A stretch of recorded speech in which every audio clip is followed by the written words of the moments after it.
Wanted to do a different video, so we're going to have a quick look around the combine here. Peter's going to talk us through it because I know absolutely nothing about this machine apart from the fact it's mentally complicated. So Peter, talk us through it, mate. What machine have we got here? It's a New Holland cx8070, year 2014. Yeah. It's got a 25-foot vary feed header on it. 25-foot header? Yeah. So this is a straw walker combine, they call it, don't they? Make one more bigger than this, an 8080 straw walker. And what's the difference between a rotary and a straw walker? A straw walker machine's got the thrashing cylinder put that way across the combine. Right. And a rotary one has either got one or two that run all the way through the combine from the back to the front, so they're massively bigger. Right, so this does the thrashing at the front and then takes the straw up. The straw goes through the combine on the straw walkers all the way through the combine and out the back. So the theory is it's kinder to the straw. Yeah, it's much kinder to straw. Yeah. And there's a massive difference between straw walkers, and you can see the difference in the straw, can you? Definitely, but because a rotary's got such a big separation cylinder, it's more efficient in separating the corn from the straw. So they can go fast you and can put much wide. More, yeah. So you can have a real big header on them and go faster. So we sell. Well, we have a lot of straw here. So we have straw for the cattle, and we have straw for selling in small bales, big bales, and so we like our straw to be as good as it can be, don't we? Yeah. Especially when we're spreading it out in the winter. Straw from a rotary tends to get smashed up to like dust almost. Yeah. Right, talk us around the front then, Pete. We've got the front here. This is obviously where everything... What we're going to do is we're going to have a look at the combine without the header first. Then we're going to put the header on and we'll start it up and you can see it all going. So, Pete... So all the straw and all the corn that's cut on the header is swept to the centre. Yeah. And it gets fed into here. These chains with these slats on are going round and round, and they take it all up there to the thrashing cylinder, which is right at the back of there. Come under here. This is the thrashing cylinder. Yeah. And this is spinning round, well, up to 1000 RPM, and that's what separates the corn from the straw and thrashes the corn out of the ears. Yeah. And is it just one of those? It's just one, that one there, yeah. That's it? Yeah. That's all that takes the corn off? Yes. That does all the separation, well, most of the separation, I should say. I find it so crazy. You know the header? Yeah. 25 feet of all those plants coming in to that little tiny chute, and it strips every single plant. Yeah, but that's nothing compared with the little gap that it has to go through.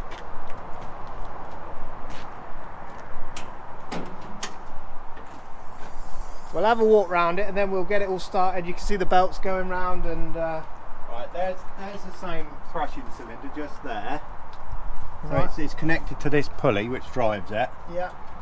And on the back here you have a semicircle area that's called a concave. Yeah. And all the straw passes between the gap between that drum and there. Yeah, that little gap. I see and it. when you're in, say, wheat, you turn that down to about 10 mil. So all the corn and all the straw has to go through that 10 mil gap. And then the straw, is the straw coming up then? The straw comes up here. Yeah. And it gets rubbed by these bars on the cylinder called rasp bars. Yeah. And they rub it and they knock the grain out from the straw. And the grain comes through the holes there? And the grain falls through all those little wires on the back. You can go in and have a look. I don't know if you can see it. You might just be able to see it. The grain falls through and it falls onto the floor there, and that's called a shaker's shoe. Yeah. And it's serrated and stepped, so it's going backwards and forwards like this. Yeah. So the corn travels up the ramp and drops over the edge, and it can only keep travelling backwards as it shakes. Yeah. So eventually it makes its way through the combine. The straw, with some grain still in it, then goes up there. There's here and here. There's two more cylinders like that that do a little bit more separation. Right. But that does about 90% of the separation. Okay. and then there's 2 more drums in there that take out the rest of it. Yeah, and then from there it goes on to... So the grain that's dropped through onto the floor then travels backwards to the sieves. So you have to go in the back to get to see the sieves. Right, we're going up and under. Let me just turn the lights on so we can see. This is Peter's son, Matthew. Oh wow. Oh yeah. So that cylinder is right at the front of the combine up there. I don't know if you can see it in this light or not. I can't see a lot. Let's try that. These are the sieves. I see, they're serrated. That's the shaker shoe up there with a serrated step floor. It throws the grain backwards and backwards, and then it gets to these sieves. This top one here is a sieve, and this is a sieve. Yep. And there's slots through there. Yep. That allow the grain to fall through. Yep. And the rubbish to stay on top and get blown out the back of the combine. So all the rubbish then. And these are adjustable. Oh right. If I just stay there, I'll show you. Oh yeah. So you can shut them down. So, Wow. depending on what size grain you're harvesting, you open and close these to allow the grain through and the rubbish not to fall through. Yeah. So any grain that falls through there then goes onto a second set of sieves that are under here. You can't see them. Right. So this takes out the big stuff. Yeah. And then the sieves underneath, you set those even closer to just allow the grain and no rubbish to go through.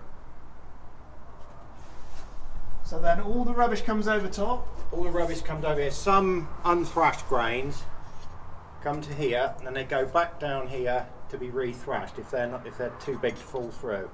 So some of it goes back and is re-thrashed again. Right. But all the clean grain drops through the bottom. Okay. And then we have these 2. So all the rubbish then gets spit onto these. On that, they're stood up flat and they're spinning round and they throw all the rubbish out the sides. Yep. And is there a chopper on this? Yes, I'll show you in a minute.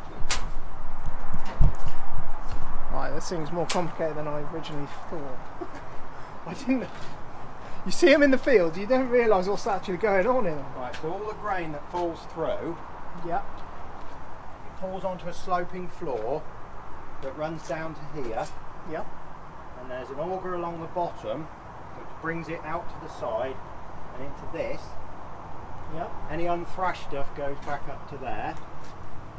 Yep. And that gets thrown in and it goes over the sieves a second time to clean it up a bit more. Right. And if we go around the other side,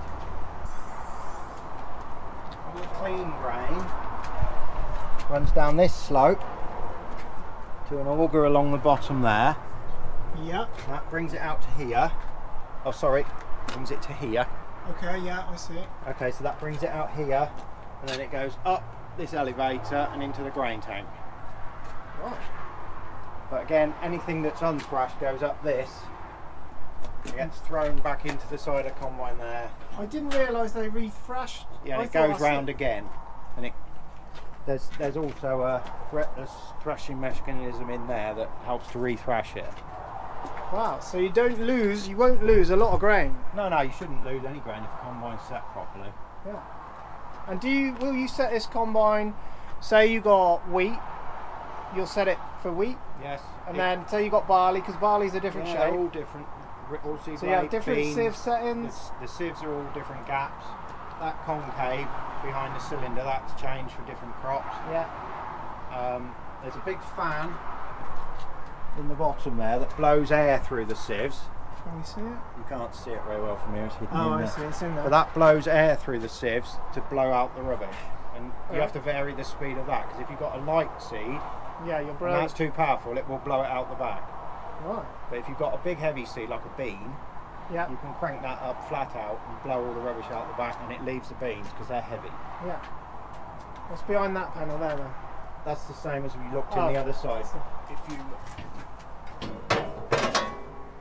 So that's the concave again from this side. again, and that's the thrashing cylinder. Oh. If you look in, you can see where the grain falls onto the floor a bit more. I see it. Yeah, I see it. Let's see if we can. Yeah. So grain travels up there and it's stored in the tank on the top. Yes, I do want to go. Ah, right, we're going up. Oh yes, we're on top of the combine. Oh. You don't like heights, do you? No, I do not. I am scared. Come up here. Whoa! That's where all your grain comes from. And it comes in. So that's the chute from down the bottom. Yeah, it comes in via this auger there. And then it fills up this giant tank. How many tons? Holds about 6.5 tons, something like that. 6.5 tons. And then, so the tank gets full. Yes. Then what happens? When the tank's full, you swing out this unloading auger that lays along the side of the combine. It's laid all the way along there. Swing that out. Yep. And there's an unloading auger along the bottom of the tank. Yep. And that augers it out to there and then into the trailer. So how does it get from down there to up here? We'll have to go back down and show you because that takes it out to the side. Yeah. And from up here, this is where you do all your refueling? Yes. So all your fuel and your AdBlue? Your AdBlue is there. Yeah. And there is your fuel. Fuel tank's there. What's this? That's the air cleaner for the engine. Yeah. That's the engine. You want to see that? Yeah, we want to see the engine. I'm not going to break anything today, am I? No. Whoa, yes! Look at that! You've never shown me this before. That's what 320 horsepower Fiat powertrain engine. Fiat powertrains, yeah, and that will boost to 340 horsepower. How about I get some slow-mo? So a big turbo on the back? Yes. Turbo on the back. Wow. That's a cooling fan. What does that do? It's radiators in here. So a radiator. What's that? That's the air conditioning condenser. You always see.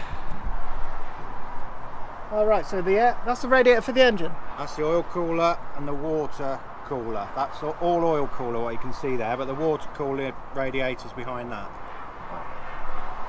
Yeah, they weren't messing about, were they? No, it's and this is your air conditioning radiator. Air conditioning, yeah. And I noticed this thing turns. Yes. Why is that turning? Just that slam. Hang on, let me get out of the way. Let me get out of the way so we can shut it. You've broken it already, Matthew. Look at that. Right. Done? Because you're working in really dusty conditions, Yeah. if the radiator didn't have that, it would just suck all the rubbish in and be blocked in about 2 minutes. Okay, so there's a lot of dust out the back of the combine, all floating around. Yeah, all sorts of rubbish. And that's just like a... So on there, it's a bigger surface area, and just round the bottom, there's like a hoover on the bottom. Yeah. You see it sucks there, and as that revolves, it goes down to the bottom and it hoovers all the dust off as it's going round. I didn't know that. Yeah, because the radiator would just clog up. And where does that then go? That just gets blown away. So it just takes it away from this area? Yeah, well, off cleans of it this off screen. and takes it away. Yeah, there's a lot going on in these things. Yeah, this is cool. What's in here then? Ah, here we go. That's a good look. There's your straw walkers. So these are the walkers. So they go backwards and forwards independently of one another. Yeah. And they carry the straw through the combine from back down in the middle of the combine there and out the back here. Yeah. Any grain that's still left in them, in the straw, falls through into those troughs. Yeah. And that runs back down and is gathered again and put into the tank. Yeah. And then the straw goes over the back and out the back of the combine just there.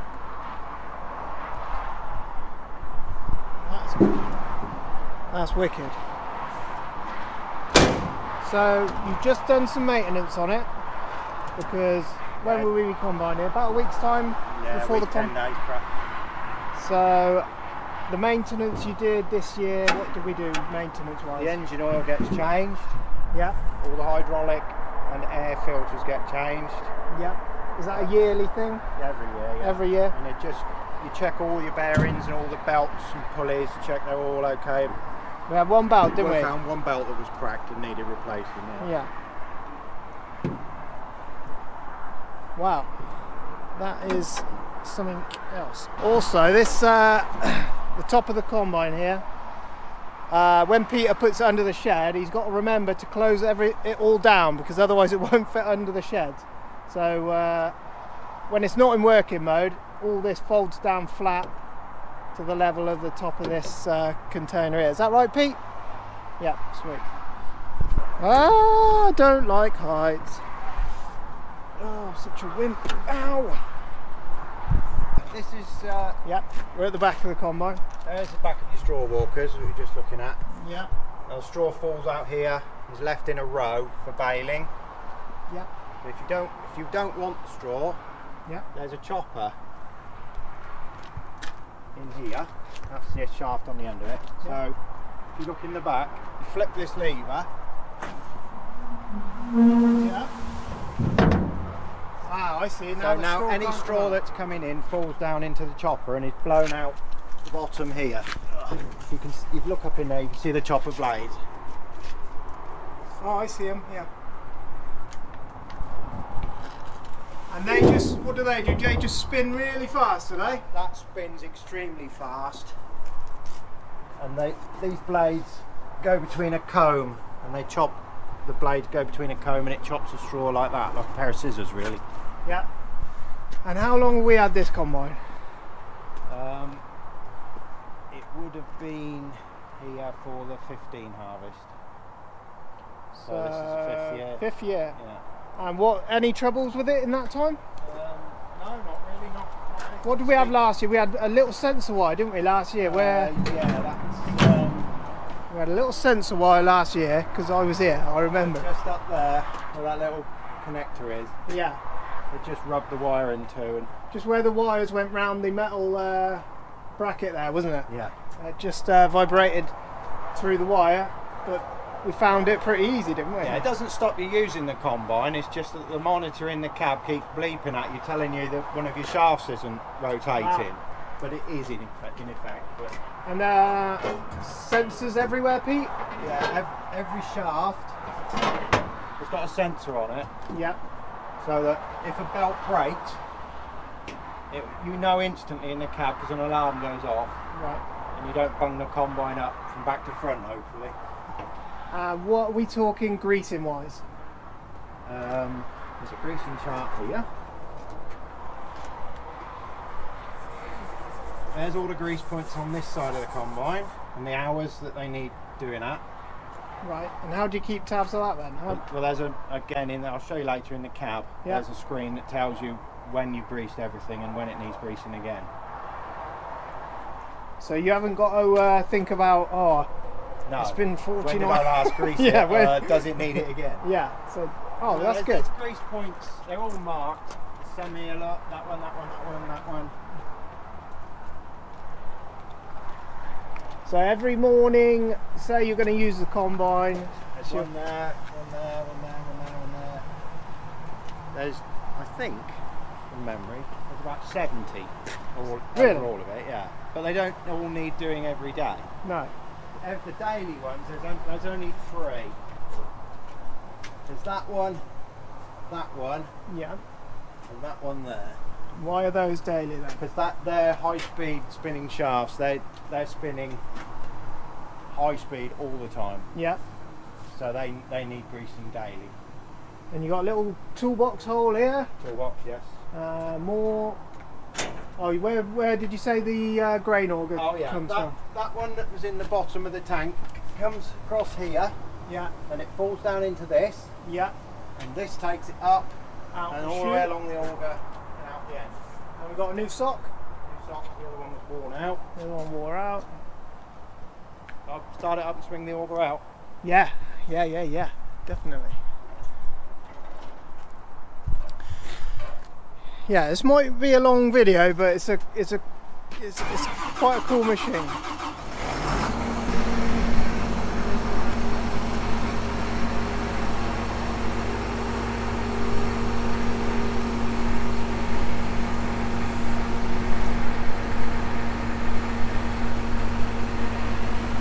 This auger was spec'd with a longer auger, wasn't it? Sorry?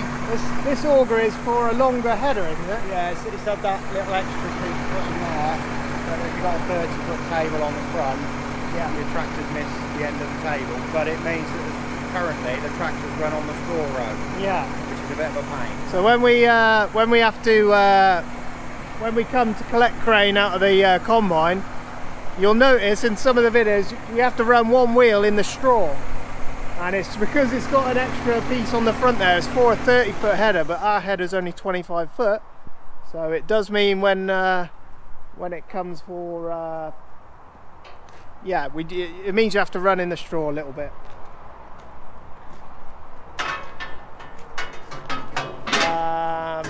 Right, that's good, isn't it, Pete? What's that? I think we've gone for everything. We've got to go through all the controls in the cab. Yeah, okay, we're going to have a look in the cab. And then we'll have a look at all the belts going. Yeah. And then we'll put the header on. Right, let's do that. Right, we're going to go up in the cab and Pete will have a show us around the cab. These things. Right, here we are. So I'll have a go this year, won't I? Yes, if you want to. Yes. Right. This stick here controls most of the things on the combine that you're using most of the day. So that's to make the machine go forward. Yep. What did you press on the back? There's just a button on the back. So you press the button and push forward. Push it forward. The further forward you push it, the faster it goes. Right. And the same for reverse. The further back you pull it, the faster it will go. Right. So you don't have to use a clutch. No. Just push that. And why is that? It's a hydraulically driven. It's hydrostatically powered. So it's a big hydraulic motor that powers it along. Right. This is the button that swings that unloading auger out. So you press that side to swing it out, and this side to swing it in. Is it automatic? You just press it once, or you press and hold? If the combine's running, it's automatic. Yep. But if it's not running like it is now, you have to press it and hold it. Right. That button there, you press that, and it starts the auger up and starts unloading all the corn. Yep. So that's your unload button. And then when it's empty, press it again. So you can So it look stops. through this window, and you can see when all the corn's gone out of the tank. Yep. Right. This button, when the header's on the front, you press that and it raises. You press that and it lowers. Right. So when you come to the end of the field, you pick her up. Just pulse that once and it will automatically come up. And then when you go back into the crop, you pulse that and it will go down to a preset height. Yep. This left and right button tilts the header left and right. Okay. But that is also done automatically. That's just the manual way of doing it. Right. So What's the red button? You see it pops up on the. That's just an emergency stop. That stops everything fast. Yep. This button is for the reel on the header. That lifts it up, lowers it, and that pushes it out, and that retracts it. Okay. Then you press a button on the back, and that same button then extends the floor of the header in and out. Ah, yeah. We'll wait till we've got the header on and show you all these things. Yep. That button there, you pull that up, and that switches on all the internal mechanism of the combine. Yeah. And that one that's your thrasher. is to start the header up. And that's your header. Yeah. And to stop it, you just bash them like that. So yeah. that's simple enough. And what we got on the side there, you got some more. That's your engine throttle. What do you mean? What happens when you press that? You press that forward and it will automatically go up to flat out, because it just works flat out all day. Oh, really. right. And then you put it at the back and it goes back to tick over. What about this one? What's this one do? That's your header height control. Right. There's two. You can have two different heights set in the memory. So you have 1 and 2 on there. That's your parking brake. Just a switch. Yep. This button controls the speed of your sails, the reel going round, because you can, the faster you go, the faster that needs to spin. Yeah. That's to switch the rape knives on, which we haven't got on at the moment. That's to reverse the header if you have a blockage. When you say rape knives are the side. Two knives that stand up either end of the header. Yeah. Just because rape is so tangly, you need to cut it because it will just drag in up in big heaps if you don't. That steers the chopper on the back, so if you're working with a crosswind and you need to throw it against the wind, you just steer it with that. Oh, right, I didn't know that. Angles the vanes on the back. This is your gears, so you just turn that to whichever gear you want, like that, and you wait for it to, it'll tell you up there what it's doing, and then it'll tell you when it's selected. So what's a working gear? Usually second, so sometimes third. All depends what the crop's like. I think first is usually a bit slow, so we don't use first a lot. Your big thrashing cylinder, you speed it up and you slow it down on here. Say it's 0 RPM because we're not running at the moment, but you adjust your speed. I'll tell you what, I'll start it up and I'll show you because that's easiest.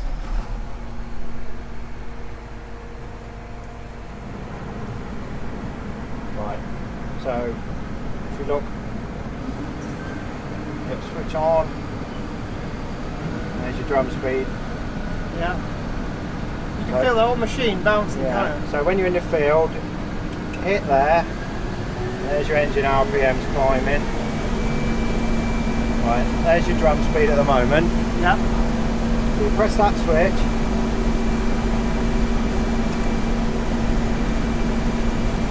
Why would you need faster drum speed? Hang on, I'm pressing the wrong one. That one. Yeah, it's climbing now. Certain crops need different speeds. Rape you have it quite relatively slow, and beans you have it relatively slowly because it will correct the grains. But if you're cutting wheat, you want to be up nearly 1,000 RPM on that. Just to get the momentum of the drum to knock the grains out. Okay, so there's your fan speed. That's the fan that blows the air through the grain, cleans it. So you can adjust that with this one. Yeah. I think that's what you were doing before.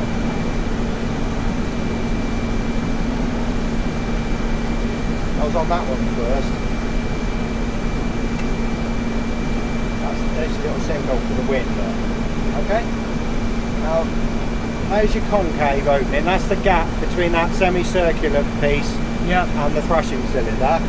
So it's at 27mm at the moment. So you can adjust that. That widen it up. Yeah. So if you're cutting rape, beans, let's say, you can have it wide open. Yeah. Like that. But if you're on wheat or rape or something like that, you need to close it. I mean, wheat, for instance, you'd be down around 9 or 10 mil. Oh, right. That's really small, isn't it? Yeah. So that's how you adjust that. This is the sieves in the back. These buttons, that one and that one. Yeah. So there's your upper sieve. So you can open. Is that what we saw before, where it was going like that? I was doing it manually before in the back. But you set this in from in the cab. There's your lower sieve, the one we couldn't see. Yeah. You adjust that from in here as well. Up here it's telling you that the unloading auger's out. So if I press the button,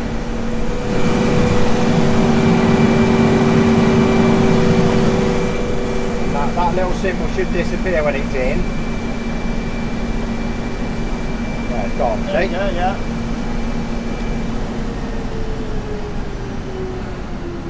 Right, this is your fuel gauge. Right. And this is your water temperature. Yep. And this is your AdBlue, how much AdBlue you've got in the combine. Okay, so tell us about fuel consumption then. How much fuel in a day will it burn? Well, the tank holds about 900 litres. Right. You won't use that in a day. It would go a day and a half on 900 litres, I suppose. 900 litres. So what would that cost to fill your car up? 100 quid. More than that, wouldn't it? For a day's work on a combine? Yeah. For a day and a half? Yeah.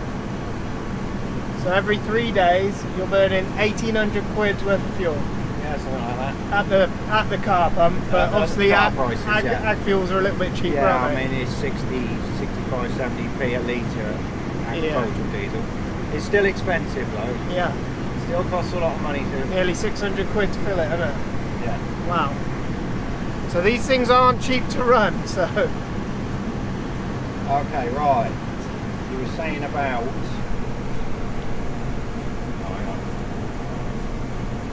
toolbox. Go across to service. Now this will pop up every time something needs greasing. It records the hours and I'll get an alarm on the screen there when it needs greasing. Some of the grease points are 50 hours, some of them are 200 hours, some are 100, some are 600. Yeah. Depending on how many hours it's done since you last greased it. Yeah. It flags Will it up. Point you to where it is as well? Well, it tells you which service it needs, whether it's a 50, 100, 200 or 600. Ah, okay. And when you grease the combine, you then have to click on here and tell it you've done the service. Yeah. And then that will start a counter again. Yeah. Where's all your so we're in the field, we're taking in the grain. Can we work out how many tons per the acre we're doing? Things like that? That's on the performance. No, on the line, not this one. That's on here because we're not doing anything. It's not registering anything on there. It tells you the moisture of the corn. Yep. It tells you yield, the wet yield, the dry yield, and the flow through the combine. So it'll say you're doing 39, 40 tons an hour or whatever. Yeah. It'll tell you how many tons you've cut that day.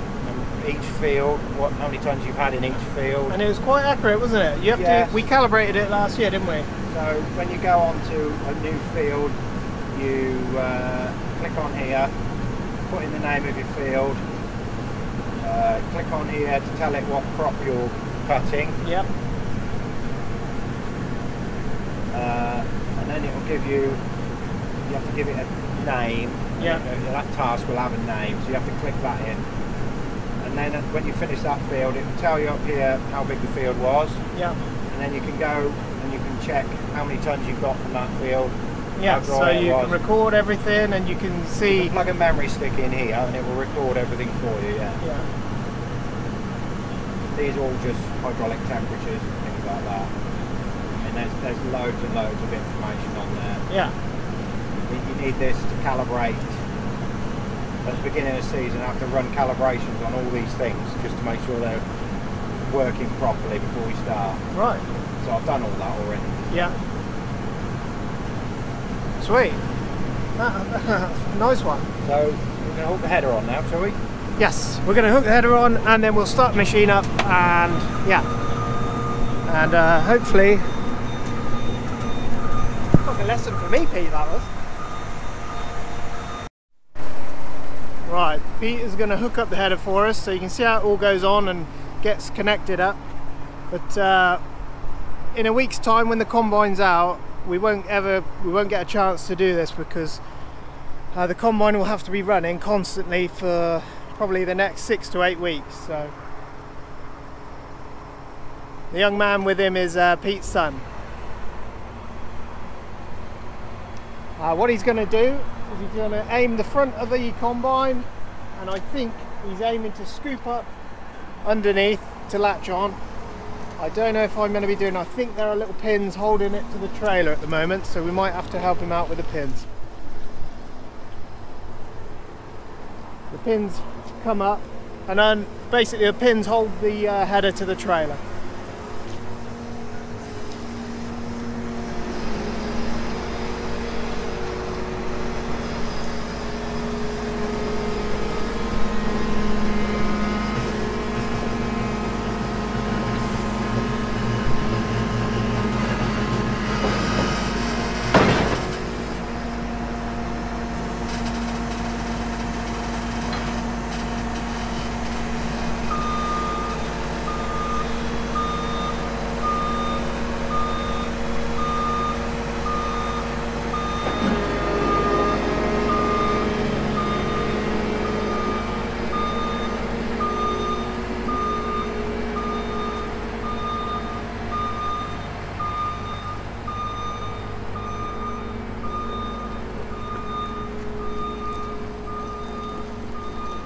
Right, Pete.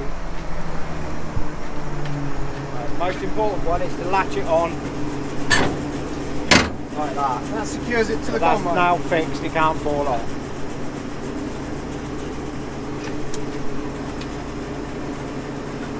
Right, drive shaft drives from there. Yeah. It's like a PTO shaft? Yeah, that's what it is.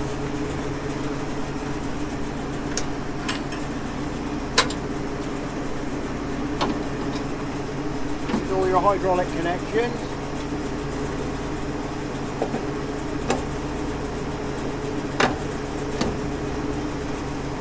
These are all your electrical connections.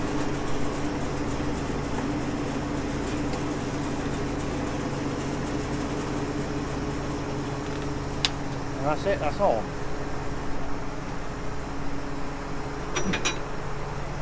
I have to drop these. Yeah. What are those? They're height sensors to tell the computer how high the header is off the ground.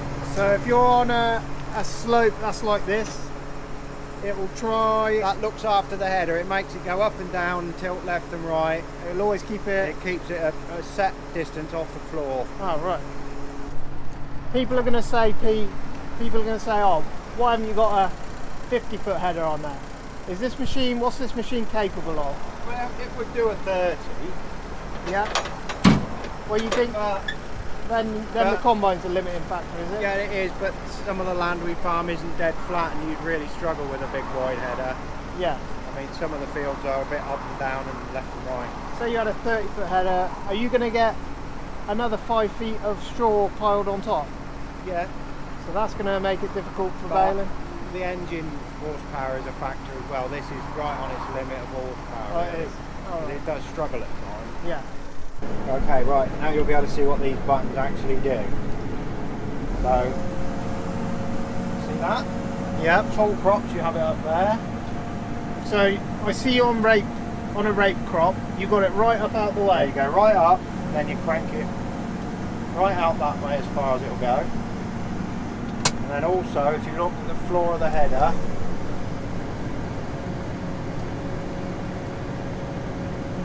Why is it doing that? rape has a tendency to fall out. As soon as you shake it, it just sheds its seed and it falls out. So you're that gonna catch catches more? it rather than it falling onto the ground. So you vary that depending on what crop you're in. Yep. And you also vary the height and the reach. I mean, sometimes crops have fallen over and Yep. they're right down on the ground. So you need that to be right down on the ground to claw them up, just to cut them. Right, so you're going to pick it up.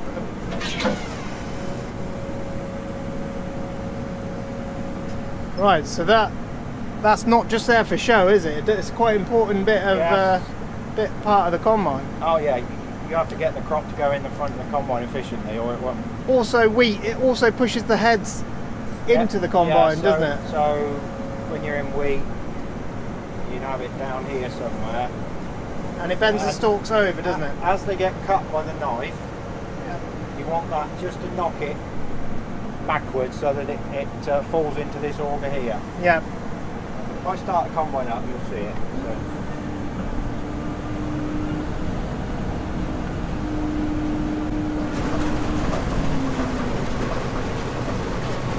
So you can see the knives at the bottom. Going backwards and forwards. This reel flips the corn into this auger here, which transports it to the middle, and then it goes up through the combine. Yeah. And what are the little fingers? They're to grab it. They come out and they go back in as they revolve. Oh, do So they? they'll come out, grab it, and then they'll release it at the back. So they just go in the front. pull it underneath, so it gets grabbed by the centre there, Yeah. does it? Do you know those rakes that showed you before the header was on? Yeah. That just feeds it onto those. So this reel you can slow down from here. Yeah. It's hydraulically driven, so you can slow it down or you can speed it up to whichever. It takes a long time to slow down, but it should slow down. Those paddles on that ground, Yeah. they keep that table at that set height. Now I can dial it down lower for one. Yeah. Can you Can that collide with the thing, or is it'll never collide? It can collide, yeah, in a certain position. So you got to be careful as well. But you can hear it starts ticking if it's colliding. Yeah. We're on manual height at the minute, that's why it's not reacting. Now it's on auto. That's what it's set at the minute, about 10. Yeah. I can adjust that. It's coming up a lot. Yeah, I can see it coming up. You see there, they're coming up. And then it will always maintain that height. Every time I press that button, it will go back down to that height. Yeah. And then when I come out of the crop, you press that one and it'll come up. Yeah, and you'll pick it right out. Yeah. Sweet. So that's a pretty good look how the machine works. It raises pretty high as well, doesn't it? That's quite high off the ground. Yeah, it's not fully up either. And what we'll do as well, Pete will just get the belts running for us. We'll have a little look at the belts, and then that'll do, won't it? Yeah. That's, I mean, yeah. But it's the only chance we got before harvest of doing it, because it takes a long time to film these videos for you. And once the combine goes, this year it will not stop, will it? Well, depending on the weather. Hopefully. If the weather's there, it won't stop, and we'll be into the night, won't we, most nights? Yeah, well that's what happens. Once you start, you keep going till you finish, unless the weather intervenes. Yeah. But talk about with everything spring crops, isn't it? Yeah, it's all in one very small window this year. So usually we'd have winter crops and spring crops. Yeah. Winter crops would get cut earlier, and it spreads your harvest out for a longer period, so you haven't got such a short... I mean, we'd have some winter rape. That would have been cut by now, normally. Like you say, spring crops were a little bit later than winter, so the winter wheat and the winter barley would have, well, not the winter wheat, but the winter barley would have been cut by now. Yeah. But the spring barley hasn't. No. Possibly not, it's not quite ready, winter wheat, but it's not far away, but it will definitely be before the spring wheat. So yeah. It gives you a bigger window to get all your work done in, but now it's all compacted into one small window. So, yeah, harvest time's going to be fun, isn't it? Manning. Right.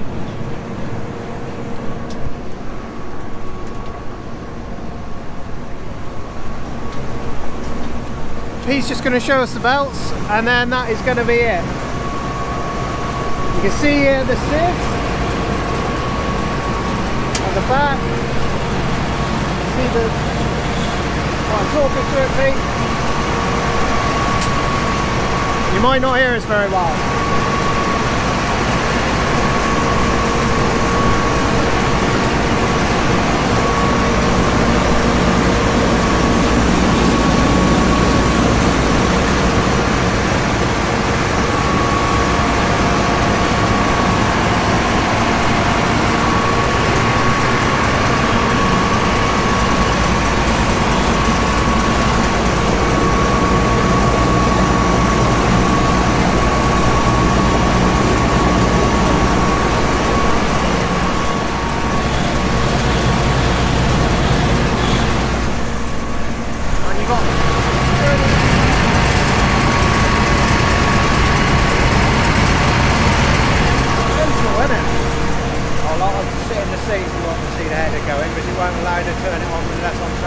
Yeah, put that on quick. More around the other side. Oh, there's more.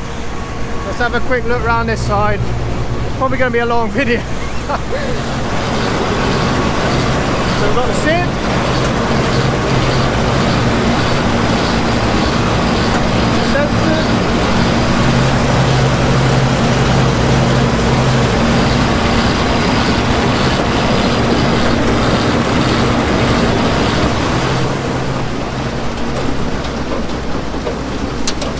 We won't get too close to this end.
So that's the end of this video. That's a cool video.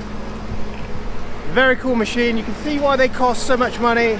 Upwards over £100,000 for a machine like this. Pete's going to put the header away. We have to tow the header to every field. You can have it hooked onto the combine and tow it around with the combine if you want. But we usually tow it around for Peter so he can just come into a field, hook on and get going. It won't be long before we're in the field running next to it. We'll hopefully Pete will give us a lesson on it as well. That'd be pretty cool. Yeah, we're going to leave it there. Thanks for watching, guys. Catch you on the next one.